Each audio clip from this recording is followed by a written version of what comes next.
Hi, good evening. I think you all couldn't hear me earlier. Hi, this is Preeti here from Great Place to Work. A very warm welcome to those of you who've logged in early for our For All webinar series. As promised, we said that for the people who log in early, we will start the webinar at 4. However, we will be sharing the findings of the survey that we conducted to understand what organizations are doing during these COVID times. As we all know, this is something all organizations are dealing with, and this is a survey which is actually a live one on our website. You can go take it, and we will share, continuously keep updating the live data with you. So to share some of the findings that we had over 150 organizations that have shared information with us. A very good range in terms of when you look at employee strength. We had people with employees less than 500 to more than 50,000, the complete range. When we looked at industry, again, it was a very good representation across multiple industry sectors. The first question we really asked the organizations was, what measures have you taken to maintain the business continuity in your organization? And as you can see, there were multiple answers which organizations chose from. Of course, a very large percentage, 63%, created contingency plans to manage their business continuity. 77% provided employees with adequate resources and infrastructure to manage remotely. And of course, this is not 100% because there are some industries which are impacted significantly and they don't really have an option of working remotely. But all the ones who can, even if they can work partially, they have ensured that they have supported their employees in doing that. Some, of course, went and renegotiated with their vendors and partners the terms that they had, considering the challenging times. The next one we asked was, what have they done for managing the financial well-being of the employees? One, of course, as you would know, many organizations are struggling since cash flows are either down or very low. Of course, supporting employees by not just the regular salaries, but also ensuring that if there is a need someone has, either it could be a medical need or just a need to manage things at home, our organizations really support going out and supporting and doing that. And as you can see, a very large number, 50% of the organizations who shared their information introduced a flexible sick leave. Some granted paid leave to the members who either had family members who were affected or were affected themselves. Many have extended health insurance to cover the support staff like housekeeping, security, etc. And that really shows how thoughtful our organizations are, because they're not stopping at the boundary of their organizations, but also going beyond and ensuring the coverage of the support staff as well. During this time, a very important role is really played by the leaders, right? And in fact, it is in crisis that leadership gets tested. So one question we asked was that, what is the role modeling that your leaders are doing? Almost all organizations, 86% of them shared that the leaders are sharing absolutely regular, consistent updates, both with employees and customers, on what's happening. It is uncertain times, and I think we are also caught with surprise with some things we are not sure of. But whatever we are sure of and how our organizations are acting in that context is something which companies are consistently sharing with their employees, right? Then, of course, leaders are also much more active on internal forums. So 72% of our organizations said that leaders are more active on internal forums and talking to employees. 51% have gone and donated to specific causes. Many organizations, 42%, we've heard of the large groups offering their infrastructure to support the country, support the people who need it beyond their organization, and help people come together from this crisis, right? a specific question we wanted to know was that everyone, of course, the first step is that you go take care of your employees, look at people within your organization. Then, of course, we also had people looking at the support staff, which was the next. And then we said, what are we doing to go beyond and contribute to the larger community? And a 58% organizations really shared that they have arranged for free online counseling for their employees. They have supported the organizations in not just taking care of employees, but there are so many people in our country who do not have access to essential services. So our corporate Inc. has been fairly active in going beyond the organization boundary and really supporting the community however they can. Since all of us know now that this was not a 1 month lockdown or a 2 month lockdown, and we started this survey fairly early, and our question was that if this extends beyond 3 months, which I think is almost a certainty now, it has already been almost 2 months of lockdown and likely to go much beyond. And we said, what would be some of the steps that you will have to take if this continues? And 43% said that they will have to look at salary cuts. Many said that there could be delay in payment of corporate loans, so they will have to look at that. Almost everybody now, I think, is looking at no discretionary spends. However, a certain percentage currently in our survey said that yes, they had, of course, put a freeze on hiring, put a freeze on any fresh discretionary spends. And something like a 14% also said that if this really continues, they may be forced to even look at closure of certain business units. So yes, tough times ahead, and I think each organization has to really think how they will really continue in this time.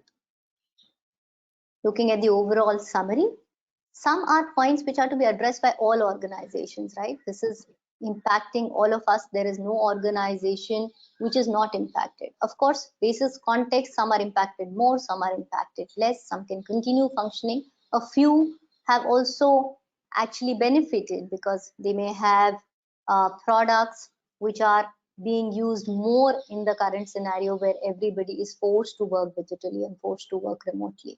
So things which are common for all are, of course, enabling work from home for employees, focusing on not just engaging the employees, but also supporting their families, ensuring well-being of employees and their near and dear ones, enabling managers to tell them that what is the best way to really engage with remote teams. How do you collaborate when you're working out of 20,000 locations, right? Or whether it is 100 for some, it is 20 for another. But how do you really keep collaborating and keep connecting? Big challenges, of course, there were many. This is also through many conversations that we had with a lot of organizations. First, of course, was boundaries are blurring, right? So when you were in work at office, you could say, okay, switch off at lights at 7 p.m., 8 p.m. And those timings for many of us, especially the senior people, are blurring. Everyone has to manage work and also has to manage some responsibilities at home. So how do you draw boundaries? How do you, while doing that, also focus on productivity? There are security risks because, of course, you're working along with so many people. Some organizations may be doing work where data is, security is high, and how do you manage something like that when everyone is working remotely? There are also instances where people are now forced to be among, in small, probably physical locations. There could be multiple members in the family. There could be situations which are not always congenial, right? So there are fairly a good amount of CHROs who shared with us that their one big thing is to connect with people and ensure that if somebody is in a situation of a domestic abuse, what happens? There were also instances of self-isolation. If people are living alone, then do they get into a self-isolation mode? There were few instances where people said that they could even come to self-harm. So ensuring that you have a psychological counselor accessible to any employees that you see at such risks is an important one. Of course, priorities and concerns for business continuity, depending on context, is again a big one. Cost reduction for everybody, I'm sure. Zero-based budgeting, if people were not doing earlier, it is a must do now. Planning for the road ahead. I think first is acceptance that yes, this is something which is here to stay. And once you accept that, then it is to see that, okay, what are our opportunities that are there, considering that we all have to transform our business. So planning for the road ahead, what will be our plan A, what will be our plan B, depending on the scenarios, that is something the leaders have to really think about. And a mindset of speed, because nobody is really waiting, right? Time is passing on, all of us are impacted.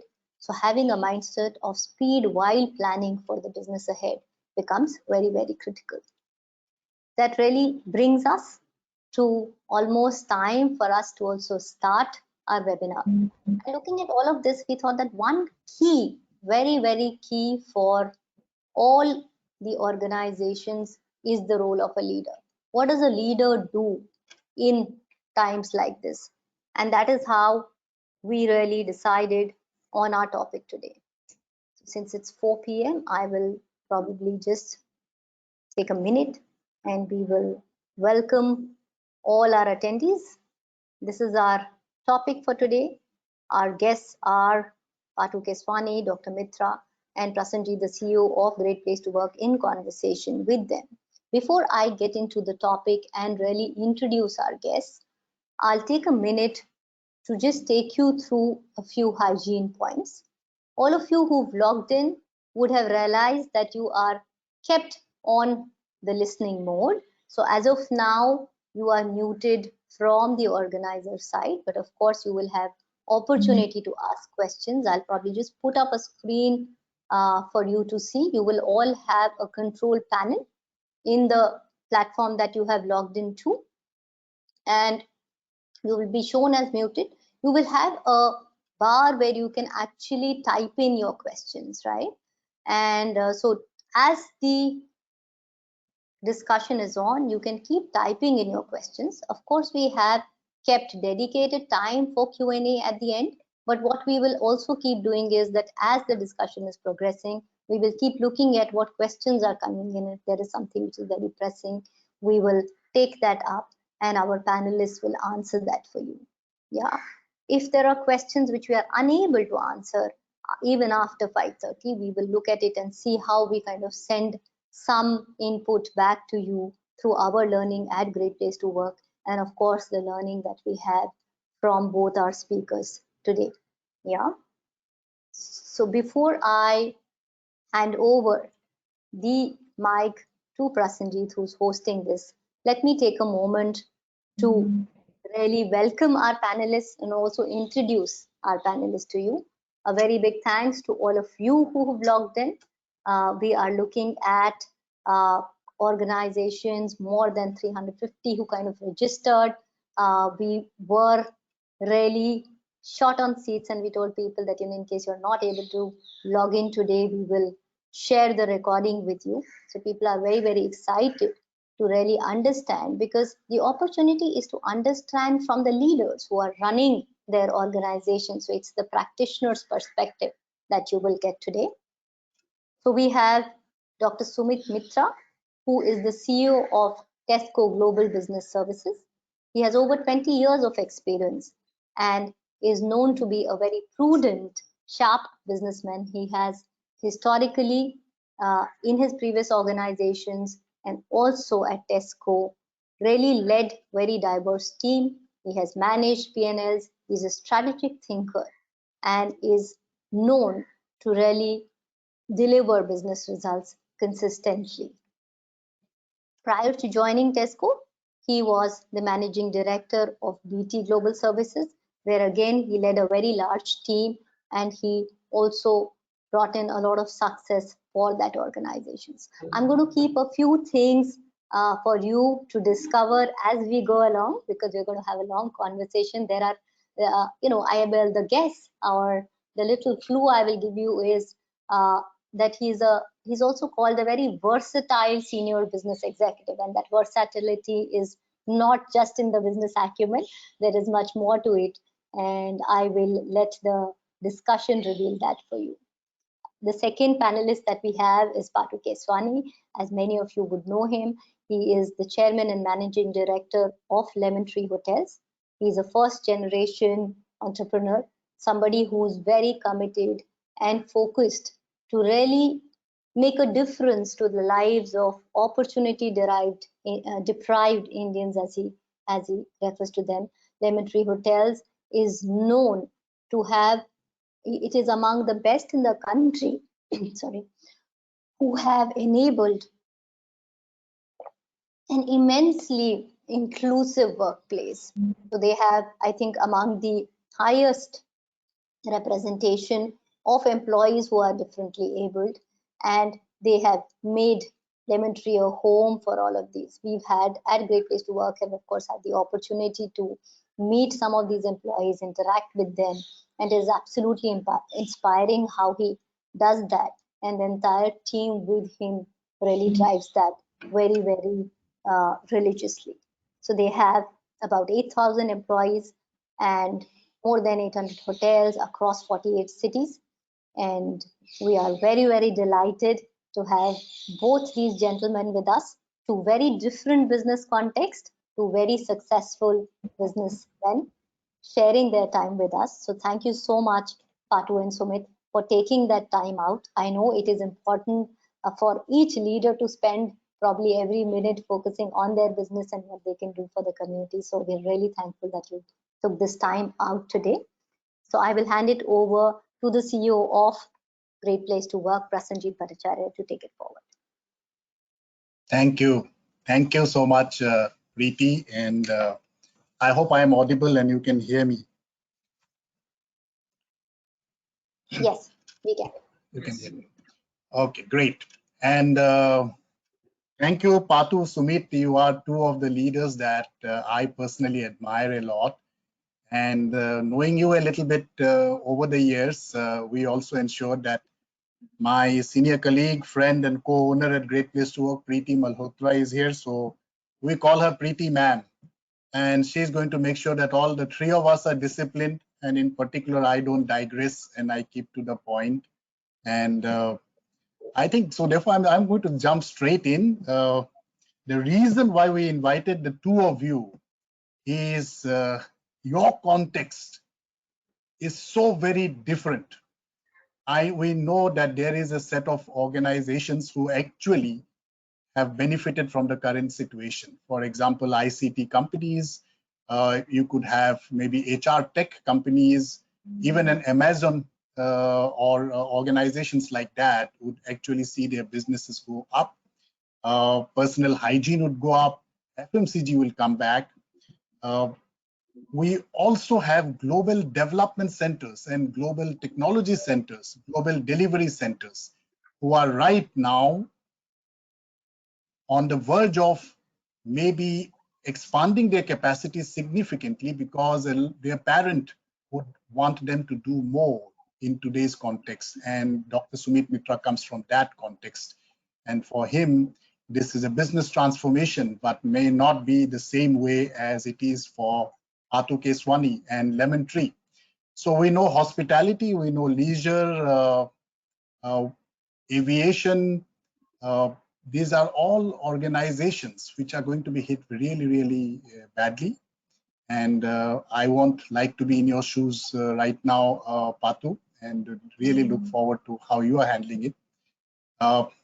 There are other organizations like manufacturing which are going to be hit now, but we don't know what's going to happen. Is Indian manufacturing actually going to benefit in the medium term? Some people say it will. Then pharma companies might benefit in the medium term. General insurance might not do very well, but medical insurance would probably do well. So with that context, I'm going to ask one simple question to both Patu and Sumit. Maybe Patu, you can take it first, and then we'll move to Sumit. My question is very simple. What happened? You know, Sumit, you've been to Harvard. Patu is from IIT, IIM, decades in hospitality industry. You have, Sumit, led the entire strategic transformation in your previous company. And I am from professional services. We thought we figured it out. And probably we still did not figure out something like this. So December is when China had this outbreak. I personally thought this is another swine flu or some variant of that. You know, it will die its own natural death. So Patu, what about you? How prepared were you? And could you see it coming 6 months back, or how did it hit you? It was a total surprise. I think I also thought it's something localized because in the past it's never been a pandemic. So this is really was a black swan event. I think in my company we started realizing that it might go, it might come to India. We were not sure how severely. Somewhere in, I would reckon, the third week of February.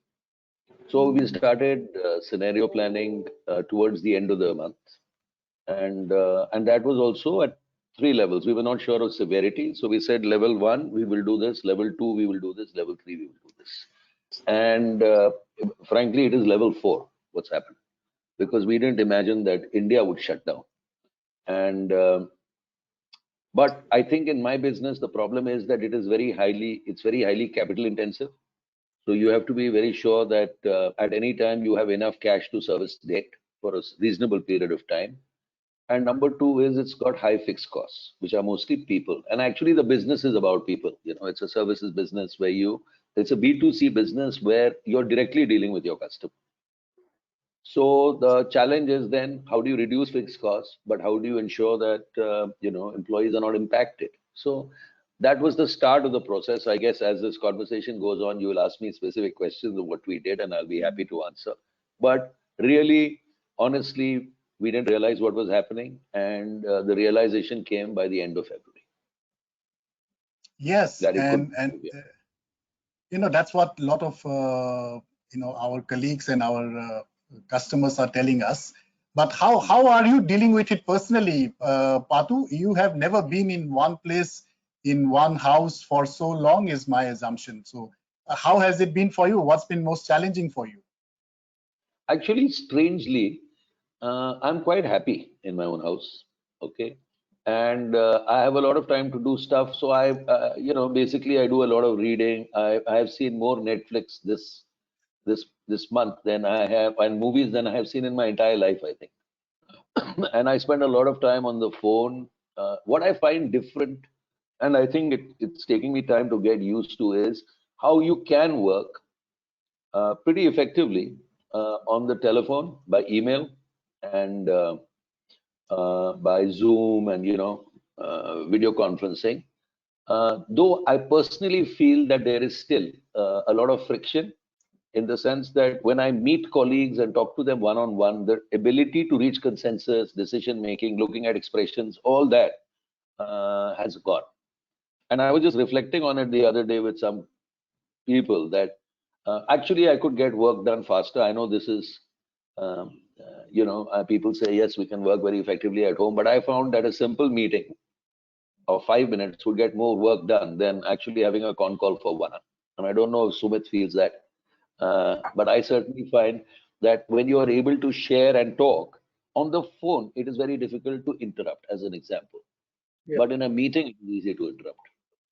So yes, I'm learning a new way.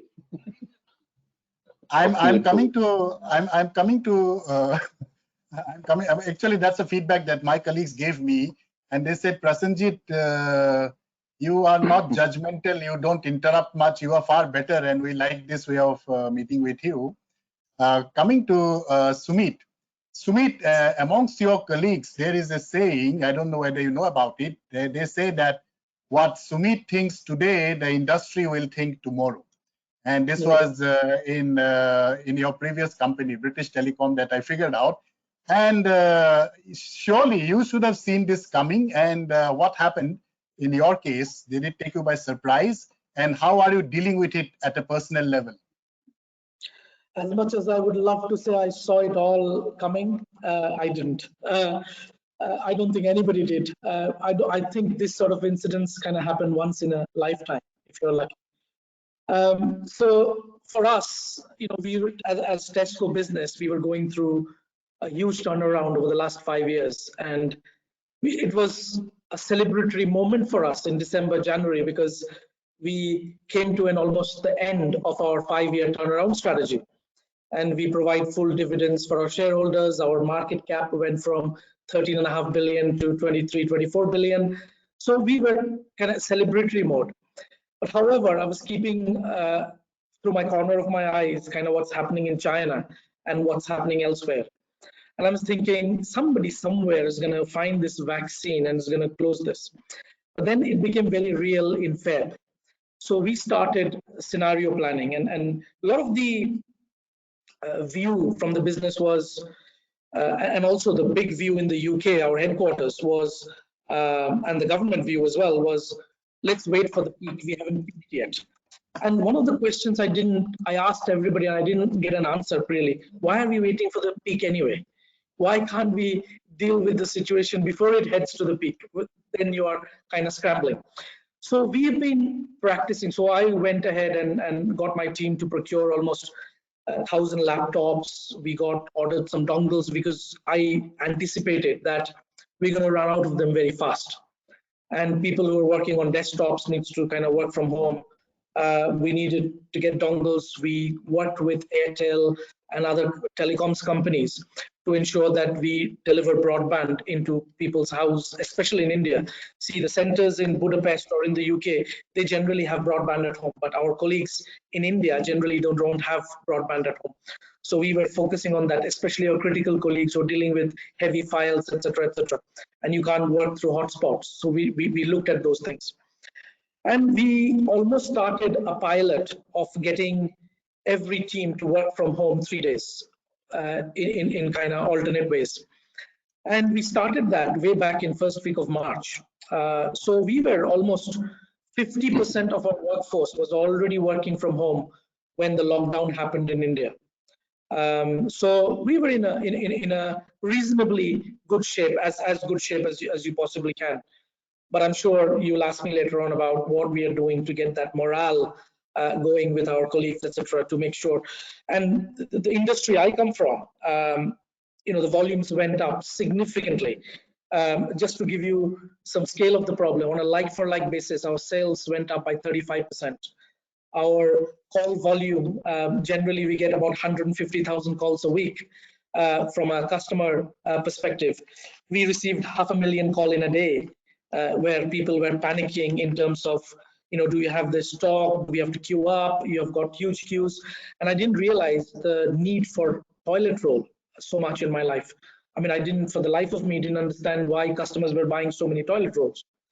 And then if you think of from a volume perspective, we have a workforce in the UK of 330,000, which meant that almost 50,000 people in UK alone were under quarantine or suffering from COVID. So, and that was sort of end of March, beginning of April at the peak. 52,000 colleagues were out. So we had to go for a big booming recruitment drive to kind of deal with the demand. So a typical recruitment process will be around 2 months, sort of going through the process, doing the background verification. We hired people in 2 days, and we hired 47,000 new colleagues just alone in the UK. And you can imagine the pressure on Tesco Business Services to set up their payroll, etc., etc. And then we had to take almost 10 million promotions out of the shelf, because because after Christmas, typically in retail, you would do the promotions for your customers to buy multi-products, etc., etc. But in this situation, you don't want them to buy multi-products. So hence, we had to go through a lot of changes, and there was a lot of pressure on the team. Personally, for me, interesting. I am stuck in Bangalore, and my family is in Delhi, which meant that it was difficult because of the lockdown happened and our tickets got cancelled, etc. So we couldn't do the movement. So I decided to get myself a dog, and which is a little puppy, which is keeping me busy. I'm training the puppy and doing a lot of reading and keeping myself fit, because I believe that if you're healthy, then your mind is healthy, because it's really connected. So trying to do all that to keep myself busy. So that's what you have in common with Patu. Patu loves dogs as well. I have one, and she's just outside my door, so you may have a little bit of a disruption if she manages to, wriggle her way in. And essentially, Sumit, 1 year from now, if we ask the question, who led or who is responsible for the doubling of your business, and you run many centers, not just in India, I think the answer would be COVID-19, supported by Sumit Mitra, and that is your story. You actually have a growth story. You have a challenge in terms of how to cater to the demand, which is the exact opposite of what Patu is facing right now in his industry. This is such an amazing sort of combination that we have. And so I'm going to come to the main question that I wanted to ask both of you. And what I'll do is, again, I'll go with Patu first. So Patu, in this particular situation, what exactly did you do when you realized? Because as usual, I think Sumit realized about a month earlier than the industry did. Sumit, you were not 1 year ahead, but 1 month ahead almost, because most of the others took some time to get into work from home mode. Patu, your analytical brain is something that everyone admires. So help us understand what were the conclusions you reached and what were the steps that you took, and in what sequence did you take those steps, and what are you planning to do now? So I think when you look at a business which has, as I said, very high fixed costs and high debt costs, what you have to do is not look at it traditionally. So traditionally, what happens is when you look at a budget, you set up an annual operating plan and say, I'll do a turnover of say 1,000 crores and I'll have an operating profit of say 500 crores. You actually budget stuff. So remember, I have been through one such crisis after the global financial crisis, when Lemon Tree was relatively newer. And while it was not so severe in terms of demand destruction, there was significant demand destruction. So we had certain learnings, which is what costs are easily. So to me, there are three types of costs, which are must-have costs, semi must-have costs, and variable costs, or nice-to-have costs, sorry. And what I've always tried to look at in Lemon Tree is that the must-have costs must have a higher fixed component, and all the other costs should have a lower fixed component. That means they should be highly variable. It should be linked to your expectations of your customer. So for a change, instead of saying we will cut costs by 20% or 25%, because fixed costs are about 70% in our business, we looked at it very differently. What we said is, suppose demand destruction is X%, and I have very high operating leverage, 50% of my revenue is operating profit. Then I must make sure that expense reduction is less than the revenue at different scenarios. So let me give you an example. In an extreme case, in a lockout, you have no revenue, a hotel is shut down. You got 200 employees, you got a bunch of fixed costs. So what you have to think about is actually think of it top down. Normally we think cost control bottom up. We'll cut this, we cut this, we'll cut this, we'll cut this. What we said is, suppose revenue drops by 80%. Okay. I must bring my expenses less than or equal to revenue. So there was only one thing which we did, which worked in our favor, which was 4 scenarios. Revenue drop of 40%, 60%, 80%, and if we shut a hotel. And what are the costs? So at those levels of revenue with different combinations, what costs do we need to hit? With 3 or 4 priorities. Priority 1 is no entry level associate. We have 7,000 of them. Will be A, laid off, B, salary cut. Okay, so let me give you an example of our salaries. I found something very interesting. We have 8,000 guys. The top 1,000 account for 45% of the wage bill. So it's simple Pareto. The bottom 7,000 account for another 45. 10% is what I would say is welfare activities and meals on duty and so on. So all I asked our leadership team, I said, guys, if this continues, and we are going to, because the lockdown means we recognize that whatever guests we had trapped inside were our guests, and now when the lockdown ends, they'll all go also. So we are going to have very crazy revenue situations at 3 levels. So here's my assessment of what is going to happen in India and in the world. One is, currently, if there are 1,000 people, all will get the disease. 200 will go to hospital, 100 will end up in ICU, maybe 30, 40 will die, because that's the mortality rate. So right now there's utter fear. If I go out, I can get it, and if I get it, the mortality rate is high.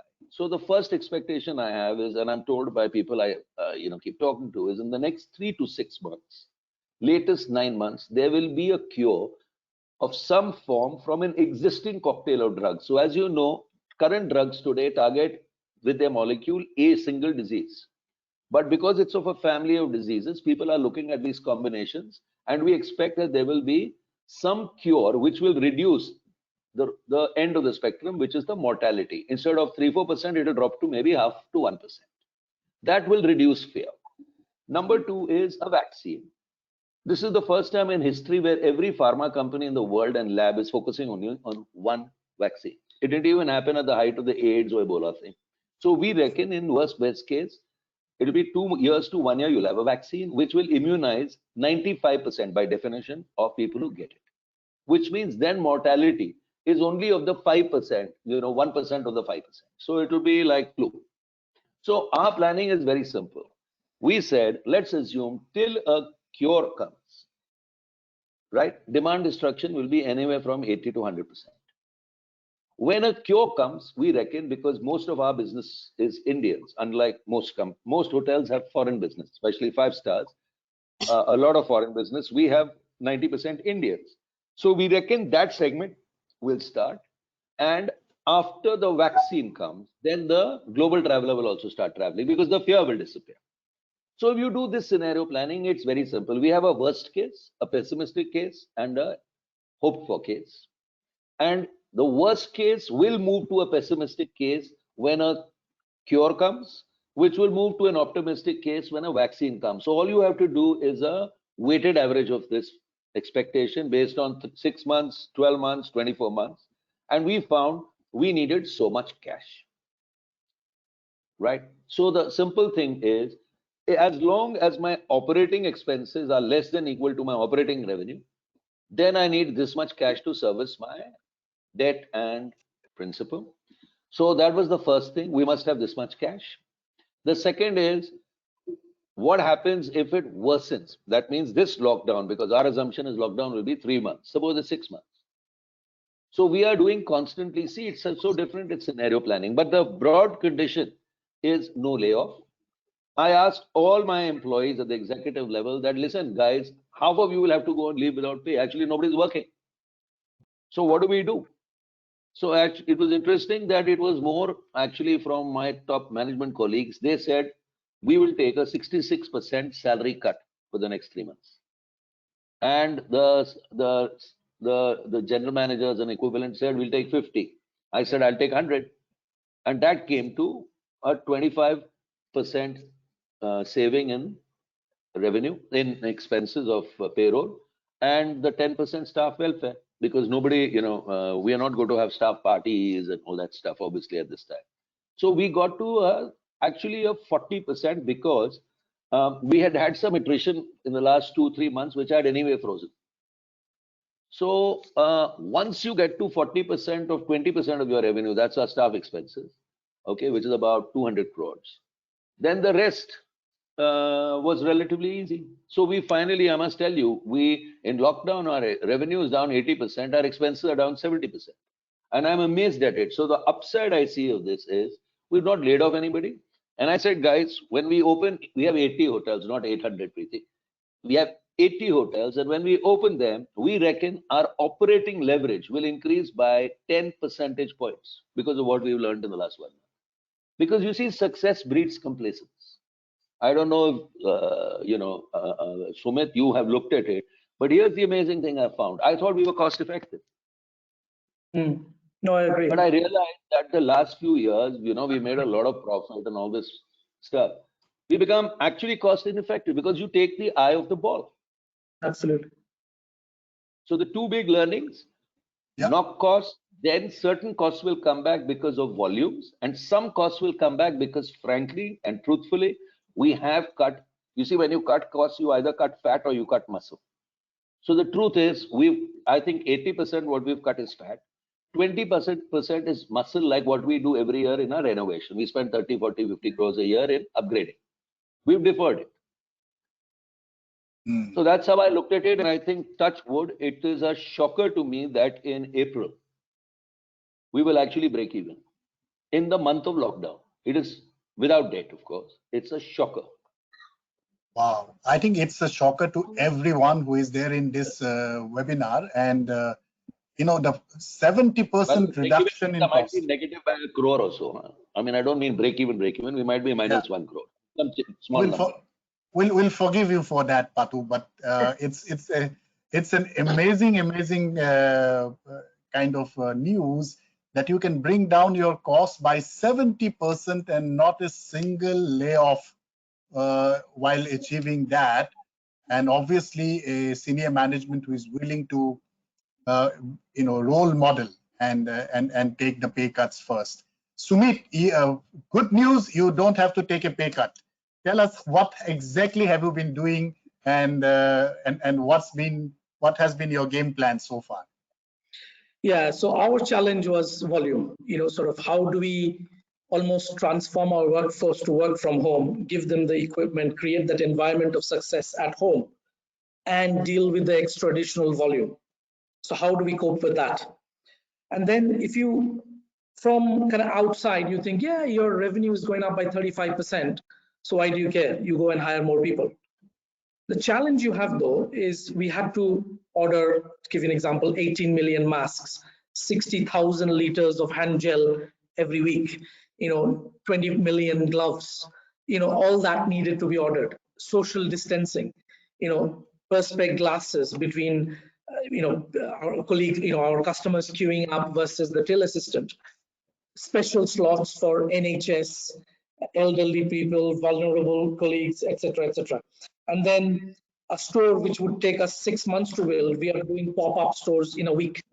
So these are extra expenses. So my CEO announced sort of a couple of weeks ago that our EBITDA impact would be something in between 600 million to 900 million pounds sterling for doing all these extra measures and extra steps that we have to take to deal with the social distancing. And also some of the prices have gone up as well. And we took a decision consciously that we won't push that price on, the increased price to our consumers. We will hold flat. So that would take a hit on our margin.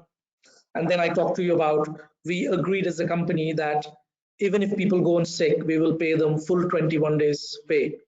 So you can imagine 52,000 colleagues on quarantine, we paid full 21 days of quarantine.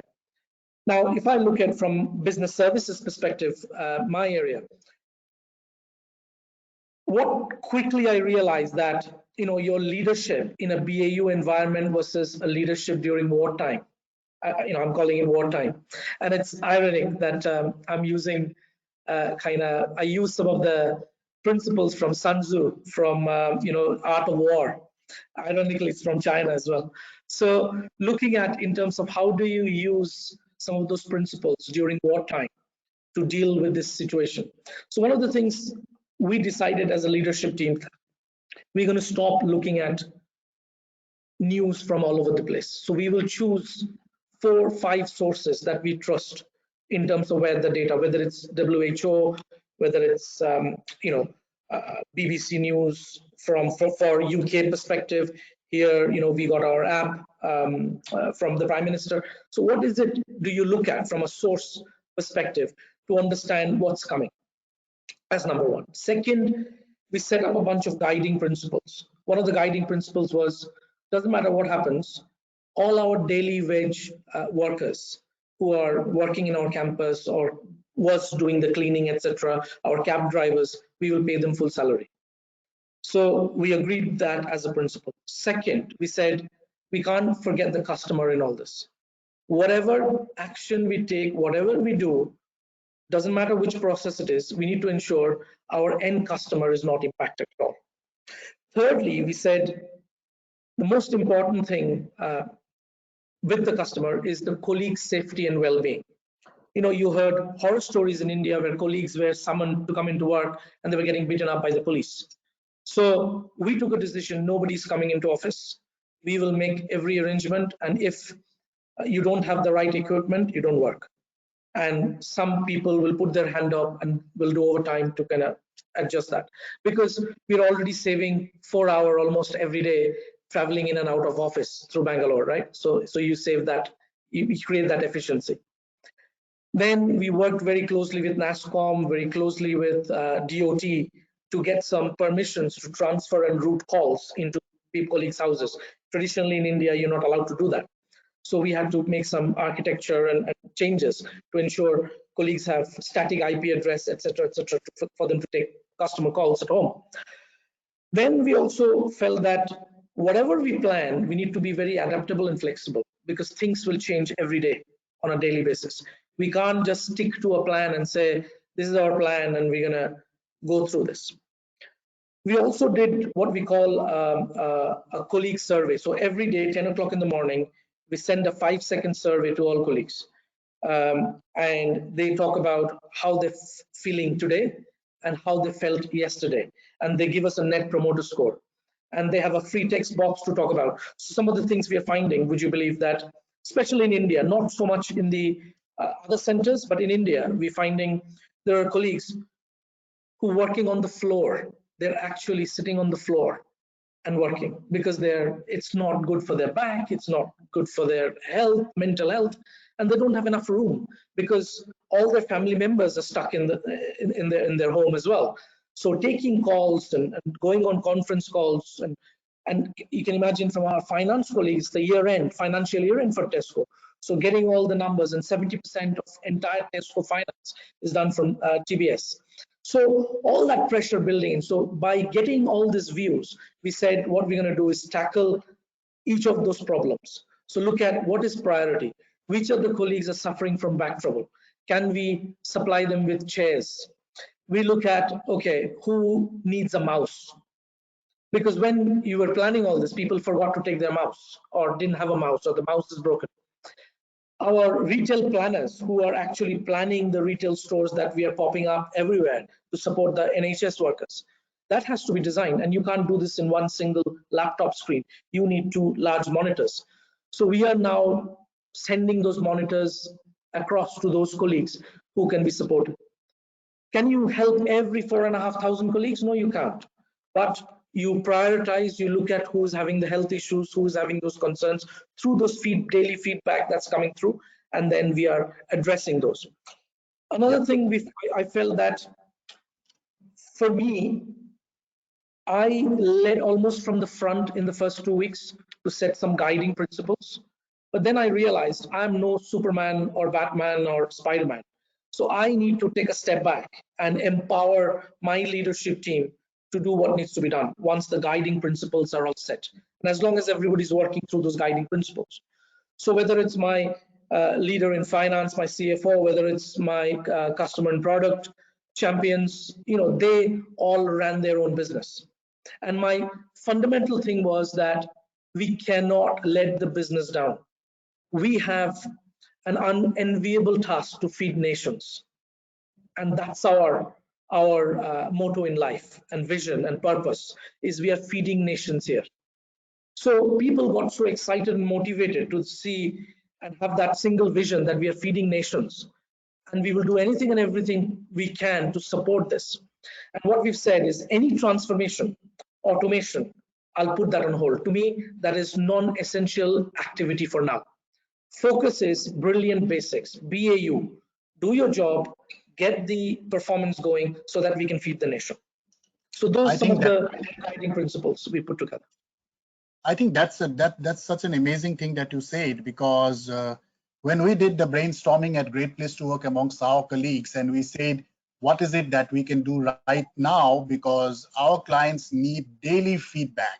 They need, like you said, net promoter score. They need to know and be in touch with their colleagues on a daily basis.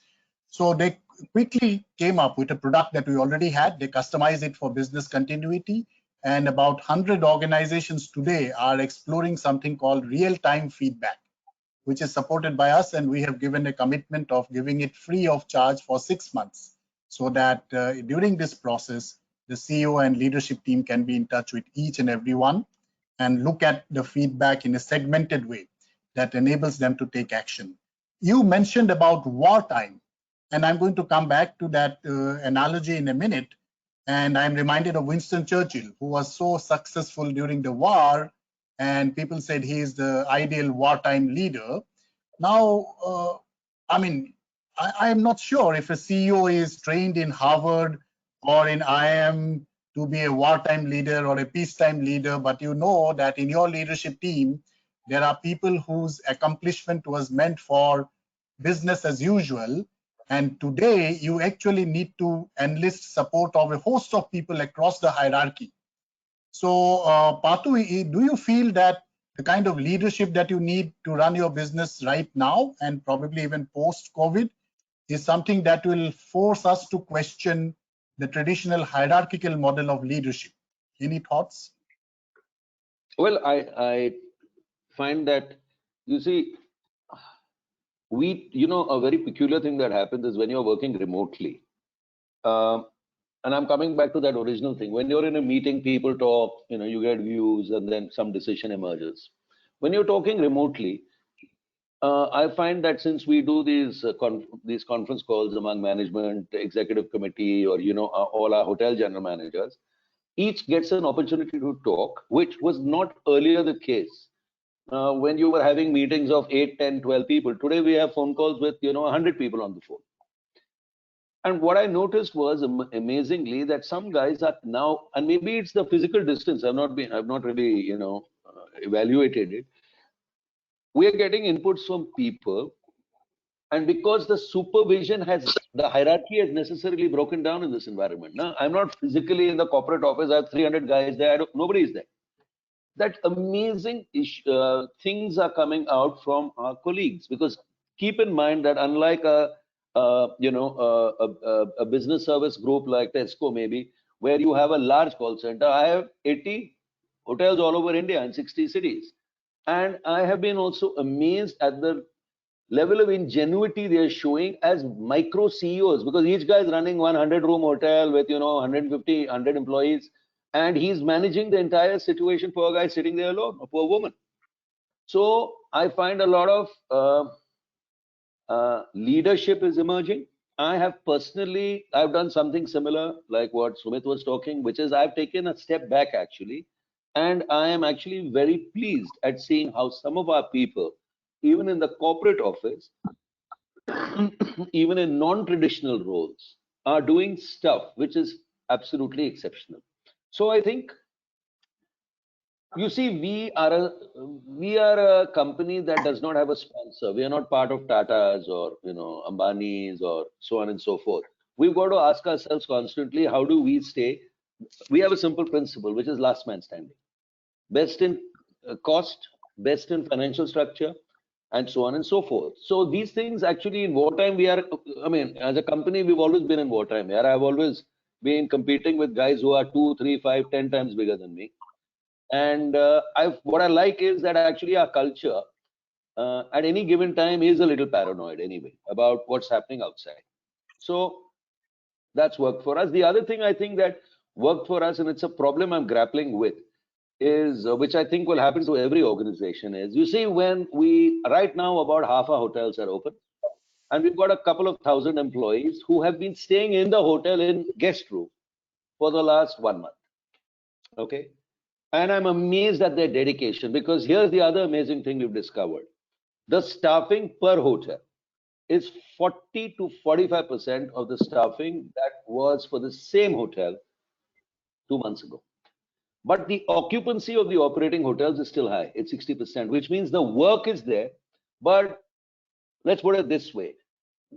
40% of our employees are doing 66% of the normal work. So there is a learning here, which is that, we talk about sanction strength, we do these time and motion studies, they're all bullshit. I've realized, I told actually our head of HR, Rajesh, I said, listen, at the end of this, each general manager, and I've called each general manager and asked him, how is it that last year you had 300 guys in your hotel? This year you're doing, like in Hyderabad, you're doing 250 rooms occupied. Last year you were actually 240. And this year you have 120 staff. So he said, I have realized, so it's amazing. He says, I have realized we are overstaffed. That is so amazing. And that's juice for the future, which is the efficiency. But broadly, my big concern now is, and it'll be true for nearly every company, is so I've got a couple of thousand guys staying in our guest rooms as employees, and another, say, 1,500 guys staying in our hotel, or 1,200 guys as guests. What happens when the lockdown lifts? These guys, my colleagues, have been working above and beyond without exception. Now they want to go back home, which is fine. But now we need to replace them. So the big question is, our government is so wonderful that they have said that any employer now, if there is a guy with, coronavirus or COVID, the company is liable and the management goes to jail. But all these next 2,000 guys are going to come from homes. I mean, we are in touch with them through Telegram and all that stuff. But they're going to come back. How do we now ensure that they do not have it, so that they don't infect each other, nor do they infect our guests? So actually, we've been thinking, it's crazy what the situation is, that we'll bring them back, and for 15 days they'll be in quarantine in the hotel, because we have provided 400-500 rooms to the government for quarantine, 300 rooms to the government free for doctors and healthcare people across India. So now we have to take our own staff and quarantine them for 15 days and request the existing staff not to go home for another 15 days. This is how you have to think through this thing. What about, I don't know what's happening with Sumit. Obviously, he's put them all there. But when they come back, when you can open after the lockdown, even with social distancing, how do you know who has got where? 80% are asymptomatic. So these are the huge challenges we are going to face. Yeah. Correct. I think By the way, let me warn you, air conditioning. A centralized air conditioning system is absolutely lethal for transmission. In summer, now, no hotel is designed that I make, public areas into, divide them. So these are the challenges that are going to come, and we've been constantly looking at tackling them. We talked about wartime, and you talked about watching Netflix. So one of the serials that I got hooked sometime back is a serial called Foda. And I don't know whether I'm increasing viewership by saying that. And I came back and we said Foda style of management. So I have now 10 teams. As I speak right now, the Black Panthers are ahead, followed by the Scorpions, and Preeti is in Garuda, if I'm not mistaken. So, and she wants to change the name for some reason. There's a bunch of lieutenant colonels and generals who are holding a war room, and it's like amazing. And this is the crucible that will test out our future leaders. And this is what is the most effective leadership development program that I have ever seen. What is happening now in real time. I know that this is in 3 sections, and the first section was about what you are doing. The second one was about the business transformation, that this could be an opportunity for, and personal and business transformation. And the third one, and I'm going to jump to the third and come back to the second again at the end, was what's happening to employees at this point in time. But before that, Preeti, if we can do a very quick poll and find out what organizations are doing at this point in time. We talked about what you guys have done, but let us, because we have a lot of people who have logged in and they represent 300 plus organizations. So let us understand what your organizations have done, and we'll Yeah. If we can just post a poll. Yes. And you have multiple options for this poll. You only have 10 seconds. You can select more than one option. So do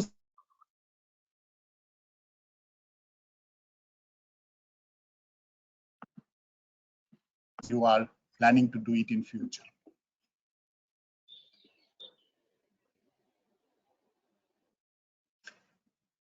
Okay, so we have most people have had enough time to give their options. So if we can put on the screen what is the result coming to, and let us see what we are talking about. 61% is creating contingency plans for client deliverables, and only 30% have invested in systems and processes to track productivity. So therefore, let me pitch this point to our panelist right now. So Preeti, if you can bring back the screen with the panelist and you take back your screen. So Patu, just 1 in 3 organization is tracking productivity, the way they will track productivity when you are in office. So I think both for Sumit, and let me first come to Sumit, because Sumit, your business is all about productivity, and I know that you would be tracking it very, very closely. How are you ensuring, or is it even a priority at this phase, that people are productive and business is efficient? Yeah, I mean, I believe that a leader's job is to create the right environment of success, and if you can get your, doesn't matter whether it's wartime or whether it's BAU, if you can get your colleagues, your employees engaged and focused towards a common purpose, they will do what's needful, and you don't have to worry about productivity or efficiency. I don't care whether, our colleagues at the moment have to manage work-life balance. If they're staying in a joint family, there's in-laws or outlaws you have to look after. You have your husband, wife, children who are not available to go to crash. So all this stuff. So the way I look at it is, if you want to get up 6 o'clock in the morning and do a shift till 9 o'clock and then take some time out and then log back in about 2:30, 3 o'clock, I don't care. So for our perspective, is empowerment of our colleagues at this crisis is really important. I think this is one of the key ingredient. As long as you set the boundaries, and within the boundaries, you say, get your generals to say basically, these are the deliverables that need to be delivered. How you deliver it, we don't really care. So you find time within your busy schedule to get that delivery done. So that's our priority. And I think, I don't believe this will fix over 1 month or 2 months. If this was 1 month, you can focus on productivity, utilization, etc. But since this is going to be longer term, you almost need to tap into the goodwill of the organization, and you almost tap into the engagement and the culture of the organization that this is your test, whether the culture that you've created in the organization, does it stand the test of time? Does that stand the test of crisis? And if they're ready to handle that, then you've kind of cracked it. Yeah, in fact, I'm reminded of a saying which I can modify, that culture takes over when your people are in lockdown. The CEO does not take over, culture takes over. And Patu, you talked about the fact that the same business is being done by, half the people or fewer people. That obviously means that productivity is high for the hotel, for that particular property. But for the entire organization, is this a time for you to focus on productivity or broad macro parameters, and it's time to focus on energizing people and inspiring them, and not so much on the nitty-gritty of productivity measures? What's your take? See, already, as I mentioned, I'm finding that 40% of staffing is serving 65% of demand. So that's a learning, that's a lesson. And how we intend to capitalize on that is, once this gets over, especially after a vaccine and we go back to normal times, we are actually doing a manpower study even right now, looking at productivity in different hotels. And I reckon there will be a 20-25% saving, which is not by asking people to go, but because we are planning to anyway grow. Our current pipeline is another 25%. So actually, we don't need to add more staff technically. I think the bigger thing we have to do, and I guess every company is doing, is, you see, this is a time of utter fear. And the most important thing is, this is, it's like self-preservation, yeah. So since Sumit was talking about Sun Tzu, the two important things he talks about is patience and information. So I think you tried to tackle, Sumit, the information by limiting it because there's so much fake shit. Yes. But patience is important. And let me tell you, when fear comes, I find patience disappears. So I think the big message to give internally is, A, we will do whatever it takes when you are working in our hotels to ensure that you are not subject to infection. Which means if you have to order, we ordered, I don't know how many PPEs. Because we were serving quarantine guests. The government had asked us to do that. We ordered personal protective equipment. We started, this thermal screening before the 15th of March. We were insisting on sanitizing, hand washing, social distancing. Actually, the corporate office shut down and everybody moved to their homes before the lockdown. So what is the point I'm making? The point I'm making is, one is employees must be protected at the workplace because it is our foremost duty. I feel really sad that we can't do the same for them where they are all over India, because we have a lot of entry-level employees who've gone back to their towns and villages. How you do is you try and keep in touch with them. You say, listen, this too will pass. Stay safe, stay healthy. So this is not a time to talk about, frankly, productivity is for those who are in my hotels. The others is just safety. And concern is the kind of impact it will have on your mental health. Being cooped up at home, in congested places, maybe not have access to, maybe there may be even community transmission. We really don't know what's going on. Actually, we don't know what's happening in India. That's my biggest concern, right? So to the extent we can, we give the messaging that we are there for you, but it is a time where it's not really, for me, the business side is, okay, just survive somehow. The bigger issue for me is that what's happening with these 6,000 guys who are out there, all over the place, in circumstances like this, who won't have access to the kind of things we think they do. And frankly, I don't have an answer for it. I really don't know if any colleague of mine has got infected today, who's maybe in Himachal. And so I don't look at productivity to answer. Right. I'm amazed at the way they are doing in my hotels, which I cannot visit. And I'm waiting for the lockdown to end, because when they come back, as they must, I have to now work out how to ensure whoever comes back stays in a hotel in quarantine, then is available to serve our guests if there are any guests. I don't even know that. So right now it's complete lack of knowledge, let me tell you. Complete lack of knowledge. And at least I know 2,000 are okay. And we've not had any, we've done so much work in the hotels that 2,000 guys, safe, fine. Maybe another 2,000 who are in touch with us, but a lot of them aren't. And I don't know what's happening. The thought struck me about a week back, and a lot of my people are very young people and they're still staying with parents. And we have been doing crazy things like yoga in the morning and Zumba in the evening, or, a Tambola night and stuff like that. And the thought struck me that each one of them is using their parents' home, and in many cases, if they are married, their family home as my office.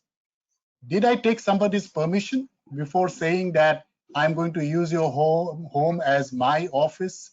And I just, on the spur of the moment, created a small video and sent it to all my people, and a video for their parents and for their families to saying that, thank you so much for allowing us to use your home. We know how much of discomfort and that you are facing. People are fighting over bandwidth, and by now you know that your loved one really works very, very hard. And I must tell you that thanks to his contribution and her contribution, we are financially in a strong position. And thank you for your support. And I suddenly realized that offices as a homes are not designed to be office. Absence of regular support structure, absence of having support staff, they're testing relationships and the power equations between husband, wife, mother-in-law, daughter-in-law, all of those are being really, really tested. The families of all my people today know whether they are working in a great place to work or not. It can't be hidden, from the family members anymore. So on the subject of managing physical and mental health of your people, so Sumit, and since you are also Dr. Sumit Mitra, so I'll start with you. So what's been your reading of what's happening with your with family members?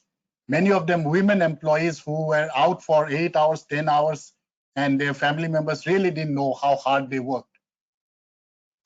Yeah, it's a very interesting dynamics. I think some of the trends that we are seeing is some families have been very supportive and understanding.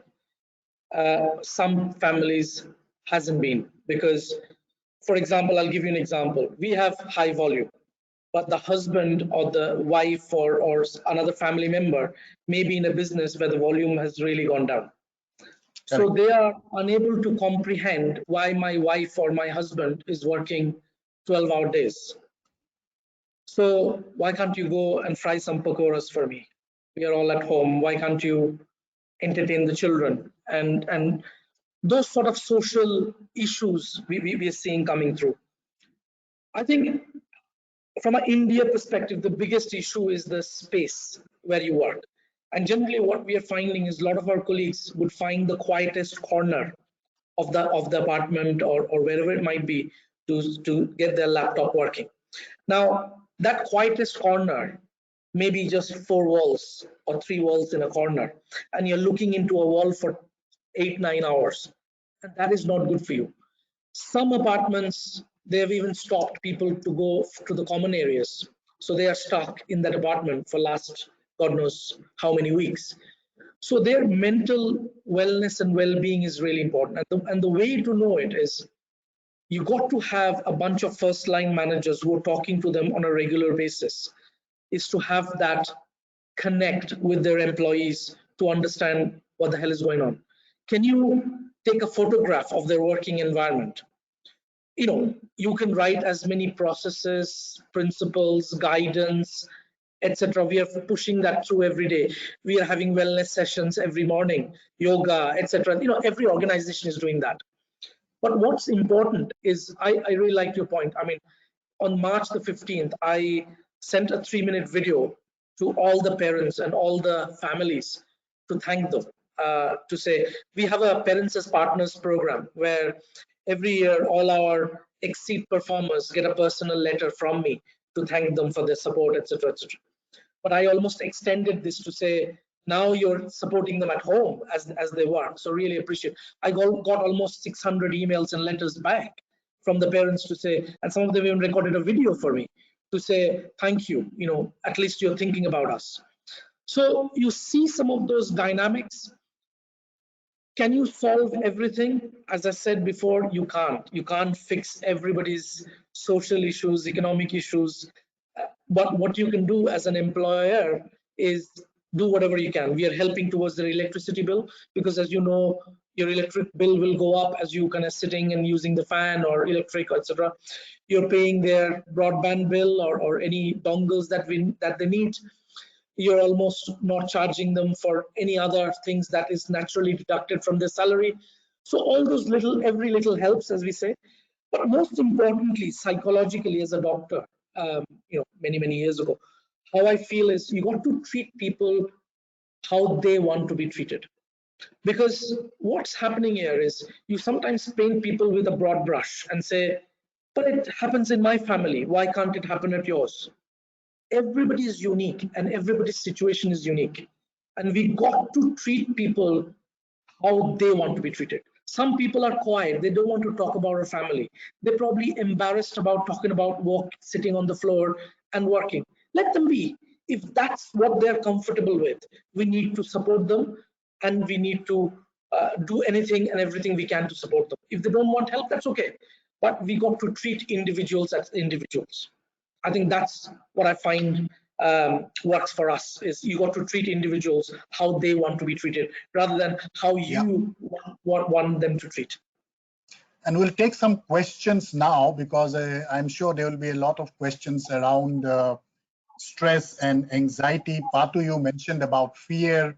And I think the amazing thing about your organization is I know of no other hospitality company which is saying that we are protecting jobs, and the top management has taken a pay cut to the extent of the pay cut that you mentioned. And I know that this month end there would be many hospitality companies, many retail companies, leaving aside the food retail, where you will hear big news of layoff. So from your perspective, Patu, why is it so important for you to protect those jobs and keep those people? Surely retaining talent is not necessarily the biggest priority right now, because you have more people than you need. So what makes you so employee focused? I think you know, Prasenjit, that our business is all about employees actually, and the rest is all mortar, brake, and whatnot. So we've always been employee focused. We were 4th best workplace in India the last time we participated. I think it's a sense of, well, remember I started this company when I was a professional, right? So I know, and I think I shared with you once that I used to sometimes wake up in the morning when I was working and say I don't want to go to work, but I was tyrannized in the sense that you have salary, you got to, you have to go to work. There is no sense of wanting to go to work on some days. So with that background, I think I recognize that the biggest fear a person can have is loss of income, especially in a country like ours, and especially at a time like this, because there is no alternative. If you don't have a job today, you're not going to get a job, let's face it, for the next maybe year or two, because the economy is quasi-shattered. There's not going to be availability of opportunity. Number two is you may not be able to even reach that company which may have jobs. So to take away livelihood today is, to me, an utter crime, personally. And I think, sure, some companies may have to do it. I'm not holding them, judging them. But to me, it is the absolutely last thing you should do. Everything else is acceptable. The absolute last thing you do today is to lay off people, because they are totally helpless. So if you don't have a sense of loyalty to them, nobody will have a sense of loyalty. So today actually will determine whether your employees are engaged. We can say anything we like. See, keep in mind, my colleagues, when they go back home, they can't work remotely. Our business is not remote. I mean, we have a call center with maybe 100 people, but there are no calls. Okay, so it is once they go home, they're home and they may want to come back. They may want to work. They can't come back. They can't work. They come, and any employee who comes back in these conditions, where he or she could be infected, and takes that leap of faith to come back to you, don't you have to take a leap of faith? It's not that they're not coming because they don't want to. Yeah, sure. I'll also tell you, there was a joke in my executive committee that we'll be paying salaries for 7,000 guys, and maybe when we reopen all our hotels, because half our hotels are open, out of the 7,000, 2,000 won't come back. It's okay. What's the big deal? If you can afford it, we can touch wood afford it, then why the hell do you have to save money in this, is my broader question. Well, yes, in a sense, when we had that debate, in our own company for 13 years, we have run it at 33% profit before tax, etc. And the simple thing was that for 13 years, your people have given you shareholder returns. And it is now the time of the shareholder to show some gratitude for people who have given the kind of returns that they have given. And I think that's what leadership is all about. And Preeti, Are there questions for the panel? Yeah. I think one, of course, a couple of them you all preempted. So there was a barrage of questions, Patu, for you. But I think as you were talking, we kind of addressed 2-3 of them already. One, which is for you again, Patu, which says that how would you address and manage your employees' fears of getting infected from guests when the lockdown ends? So I think you partly kind of answered it. But I think that's one. I'll answer that because that is a very real fear, by the way. See, this is an environment where technically anybody can infect you when you step out of an isolated environment. Right. For example, somebody could have got it yesterday. You won't know. I could have got it yesterday, and I meet you, and you know, there is viral emission, and you get it. So there is nothing. Frankly, there is no guarantee. All you can do is maximize precautions. So we were talking about opening our corporate office, right? On Monday. We have seating for, I think we have 50, 70 cabins, and we have open seating for 200 people. So we were discussing, everybody must sit 10 feet away. Air conditioning must be shut. We are now reviewing how we can put ultraviolet filters for our air system to clean it. Everybody must wear masks. There must be a sanitizer. There must be an executive housekeeper whose only job, who's normally running a hotel, whose only job is ensuring with 5 or 10 people constant non-stop sanitization with sodium hypochlorite. XYZ. So these are processes you set in place when you open. We do the same with our hotels. So to answer your question, there is no safety once you step out of your house. Okay, whether you're meeting a colleague, whether you're just, you know, touching some surface. So all you can do is maximize precautions, and there are enough SOPs available. And if any of them want, if they, you can forward them my email, and I will send them the SOP, how to keep an office clean, because that's our main job. No? We are 1/3 of our staff are housekeeping. Right, thank you. Thank you so much. So that's the key. You don't know who you can get it from. Just take precautions.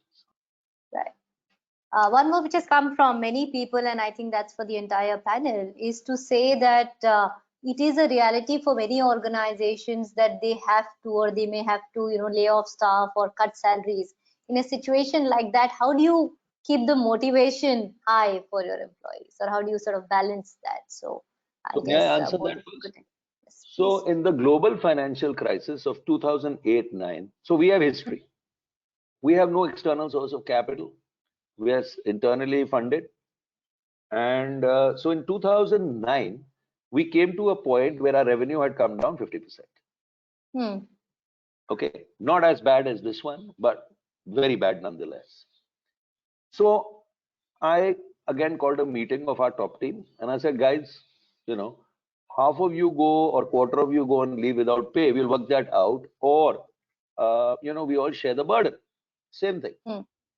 But it was not so bad. So what I told them was, I will take 100% salary cut. Every one of you take 50%. And the junior executive, this was not the associates, these were managers, will take 20%. So we had a 3-4 step thing. I take 100, you take 50, next person, you know, next level takes 30, and last level takes 10. And we reached an amount where again we broke even. And all I said was, because this was not like COVID, I said, when things improve, we will return this money to you. So it is a loan you are making to the company, and we pay you 12%, which was much higher than what you would get. And I remember 2 years later, we paid about 30 crores, 25 crores, whatever. We were a small company there with that 12%. And everybody said, wow, what a wonderful, you know, saving program this was. Okay. But it worked for us. So you have to, even staff, you're saying you want to lay off. Here's a suggestion. I know the law says do a lockout, and you know, after 15 days, you don't have to pay anybody.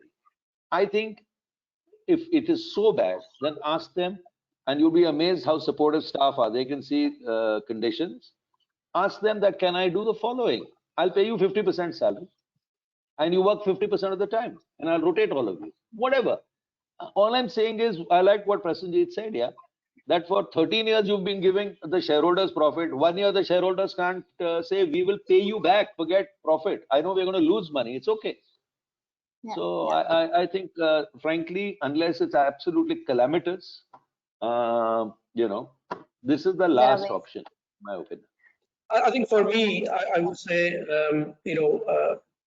over the last 2 years, we have probably delivered significant amount of efficiency. I think net, we reduced our headcount by 22% over the last couple of years, but we have never made any redundancy. So what we've said is we will naturally, attrition that happens, you just don't backfill on those. And secondly, we've done a lot of automation. Nowadays there's AI, ML, there is, RPA capability that you bring in. So as we free up those colleagues who were doing those work, we reskill them, retrain them to take on more value-added activity, to become a business partner to the wider Tesco group. So that's what we've been focusing on, so that from a career perspective, so we have less people, but they do more and more value-added activity.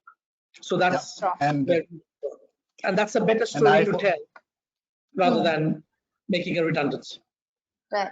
I hope by now the participants of this webinar are clear why Sumit's company is a great place to work, and this is not just this current company. I remember the story of transformation, Sumit, in your previous company, which is such a global giant, which came into the certified great place to work, and why Lemon Tree is one of the best workplaces. And I think a lot is about the leadership. And in a small way, we are a very small company at Great Place to Work. We talked about 13 years of profit-making history. Last year was one of our best years. And what we decided is that our profits are normally broken into different parts, one for employees, one for owners, and then for reserves.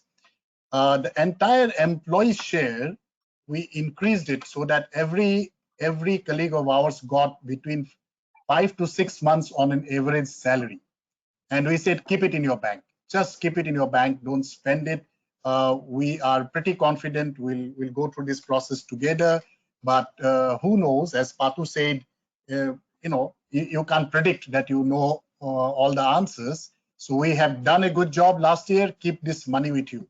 And when the time came for the owners, and I'm so proud of my fellow owners, they came back to me and they said, sorry, our portion of the profit, we want to keep it in the company just in case, because we are going through bad times. And I think this is what probably leadership is all about.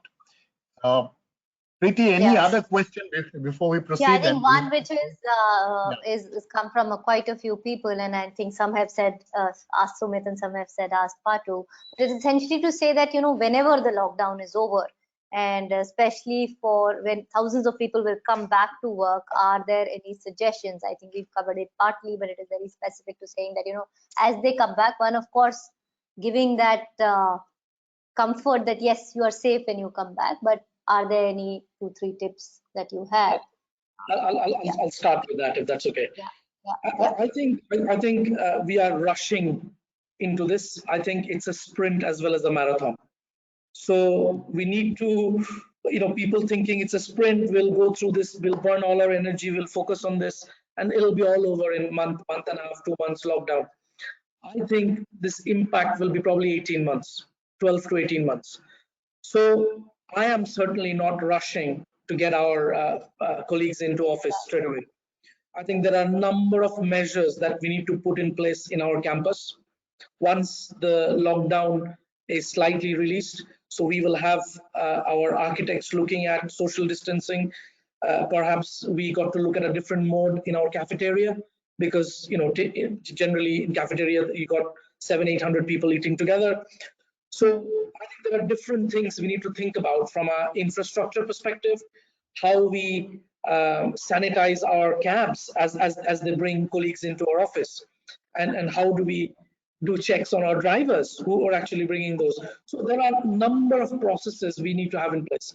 And perhaps there is another norm which would emerge out of this, is there are some colleagues maybe cut out to work from home.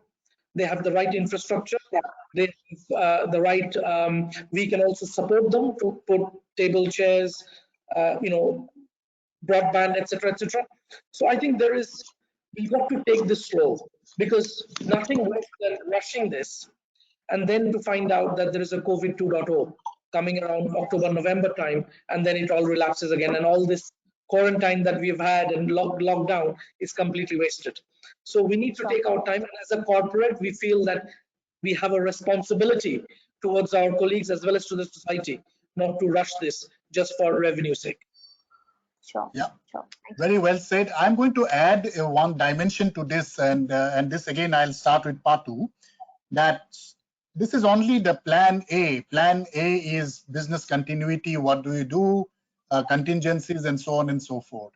What is the plan B? And plan B is how do you use this crisis as an opportunity to transform your business, and in maybe 1 to 2 years time frame, how is your business going to look differently?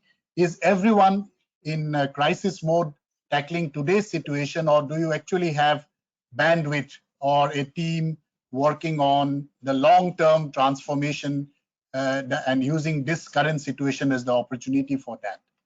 Patu? So you asked me first because I'm older than Sumit. Is it age chronology or? Yeah, I have so many comments here which are saying admiration for both the leaders. Patu is awesome. Sumit, thank you, and stuff like that. So I'll send you a snapshot once we finish. Thank you. So I think, Prasenjit, I don't have team A and team B, frankly. While it's a crisis, there are a lot of learnings happening. By the way, I totally agree with Sumit. This is going to be a 2-year journey. And a lot of, the question is, for example, to answer plan B, you asked me, what will you do once you survive? So our thought process was very simple. Survive, and then, I'm trying to be poetic, thrive. Okay. So the thing is, to survive, we need a certain amount of cash in the worst case scenario, which is what we wanted to be sure of. So that's survival, which means, everything goes to hell. 2 years, we should have enough cash to be a going concern after 2 years without laying off anybody. That was the only two things. Now, the second plan is the same team, because we do discuss is, my theory is that there are going to be two fundamentals. One is short-term impact, one is long-term impact. So short-term impact is that there will be total demand destruction in the tourism space and maybe civil aviation space. And even if you sort for it and account for it, for example, any aircraft that flies now will have to ensure a certain distance between two passengers. And what are the economics of that going to be? You'll have to double your ticket rate or whatever it is, right? So what is the new norm going to be in social distancing, in customer, that is guest concern about hygiene, safety, security? You asked me earlier, Preeti, what about an employee's fear from, getting infected by a guest who's actually just been thermal checked?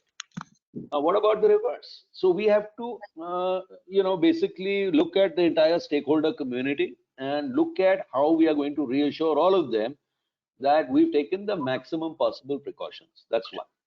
The second is, my theory is that social behavior will change. So will there be, like I just heard Sumit say, some people can work from home, therefore demand for office space to that extent from his company will reduce. Then social distancing will actually require people to sit more far apart. So rentals per person, per seat, either will go up, or all these guys will renegotiate it down and change the economics of the office rental business. What will happen in hotels? Well, I think we'll have to completely review our B2C interaction, which means how I interact with my guest.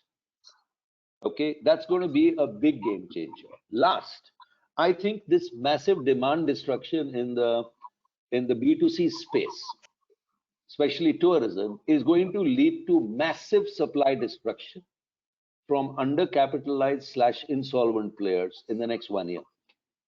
So to answer your question, I don't want to sound like a vulture or a carpetbagger, but I suspect that there will be supply acquisition opportunities in the next 1 year. So while I must tell you honestly, I'm not looking at it avariciously, I expect they will come up. And I'm kind of, let me put it this way, lazily scanning the horizon. When you say Compassion. lazily scanning, I can just about imagine that brain of yours going about It's at, far too lazy. It's different than regular. at an amazing speed. And I know there are a lot of questions, but I'm conscious of time, but I can't resist asking one last question. This is personal. And I know both of you for a very long time, and the decision that you take or you took and the leadership that you display has long back gone beyond top line, bottom line. So Sumit, I don't know whether all our attendees actually got it, that Dr. Sumit Mitra is not a PhD in philosophy or management. He is a real, genuine doctor. He is a physician, and then he decided that instead of maybe medicine, he actually decided to make, I don't know, Sumit, if I remember correctly, run a call center for National Health Service or something of that kind. So what? National Yeah. Service, yes. So what happened to you? How did a very promising doctor and physician decided that I want to get into leadership? Tell us about your turning point in your life as a leader, and I'll ask the same question to Patu. Yeah, I don't know about the promising doctor bit. Being from a Bengali family, the pressure was always have to be a doctor or an engineer. So I was almost brought up to be a doctor. So I studied medicine. I did pass my degree, and then I realized that my calling is elsewhere. I felt what I didn't realize, there was a lot of signals in my life is through leadership. So I was the chairman of my university co-council. I was captain of my cricket team in university, at school. I was the school captain. So there was a number of things which kind of, when I look back and I realized these were sort of signals in my life, which kind of was telling me that I need to get into the leadership area rather than being in medicine. So when I decided to give up, and my parents thought I was either having a nervous breakdown or smoking something really funny, I decided to go into MBA because I didn't have any management background, etc., etc. And my calling was, my big thing about medicine was you give something back to the society. And I felt that I could do without being a doctor. I could give something back to the society by changing the culture of organizations, to changing the hierarchical structure within organizations, and to create a great place to work culture. Sounds like a cliche, but that's kind of what I wanted to do, and create jobs. Yeah, I think we lost Sumit for a minute there. But since I know a little bit about the story, so let me complete the story. Sumit, are you back? We lost you for a minute there. Yeah, I'm back. Go ahead. I felt the calling was more about creating jobs, giving a career path. So if there is one thing I want to be known as a leader, once I retire and hang my boots, is how many leaders have I created in the industry. So that's the way I want to be measured, and that's something giving back to the society. And how can India as a country and world PLC as a country become a great place to work? That's the way I look at it. That's my calling, and hence I took that decision. And thank you for sharing that personal story, Sumit. Leadership is personal, and the only thing which is common between you and Patu across two very different industries and right now two different contexts is both of you also know how to make a lot of money, and there seems to be something there that a great manager who cares first for people actually inspires performance, which gives you sustained business results. So Patu, we have studied you for many, many years, even before people started talking about your diversity and inclusion story or opportunities that you give to opportunity deprived. Now, with your IIT, IIM, AT Kearney kind of a background, you are exactly the person I would expect to see in some big shot investment banker kind of a role. And was there something that was a turning point, or at least tell us one example or story of what inspired you to create an organization that gives so many opportunities to opportunity deprived people? That's, in a word, serendipity, happy chance. So I was listening, my mother was a doctor in the army. She wanted me to be a doctor. My father was an engineer, wanted me to be an engineer. Classic gender struggle. I couldn't stand the sight of blood, so I became an engineer out of serendipity. Now, when I wanted, I reached male menopause in my mid-30s. It's called andropause, by the way, for those of you who didn't know it. And I said I want to retire by the time I'm 40. But I had two problems. A is I didn't have money, and B is I didn't know what I would do after retirement. So basically, I decided to build a hotel as an inflation hedge and make money enough to build that hotel. So I joined A.T. Kearney, which paid me a very high salary for doing very little work. And, then I had enough money to build a hotel. And once I built the hotel, I was lucky because a bunch of people who had worked with me professionally in my former life decided to take the leap and come on board. So when they came on board, they decided, again, serendipity, that, the hotel is doing well, let's build more hotels, let's make a chain. So basically, and I'm being very honest, I'm not speaking with tongue in cheek. I have often been doing things because, people close to me or working with me have said, let's do it. And in that sense, I've been like a leaf in a storm. Right now, I'm in the COVID storm. But it's all, I say, serendipity. I've had no grand strategy, nothing. Jo hua, so hua. So I'm going through life in a happy way. Let's put it this way. Awesome. And my dad and mother told me before they passed away, they were very uncomfortable. Both were very left of center, both my parents, okay? And they said, whatever you do, create employment. And, money is not necessarily an ambition you should have, which I actually never did. And they were very clear that take care of people. So, in that sense, I feel like a father to 8,000, honestly. Thank you so much. And with your permission, Patu, and I know we'll wind up in probably 3 minutes since we have just reached our outer limit.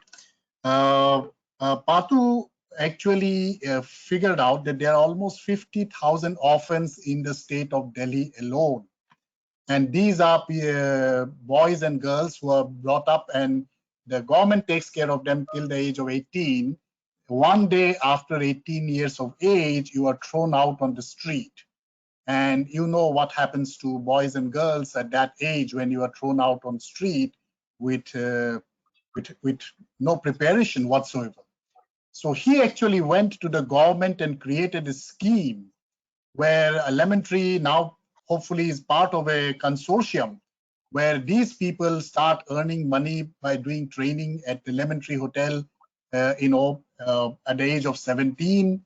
And by the time they are 18, they actually have a bank account, they have money, they have necessary training for a full-time job in the organized sector.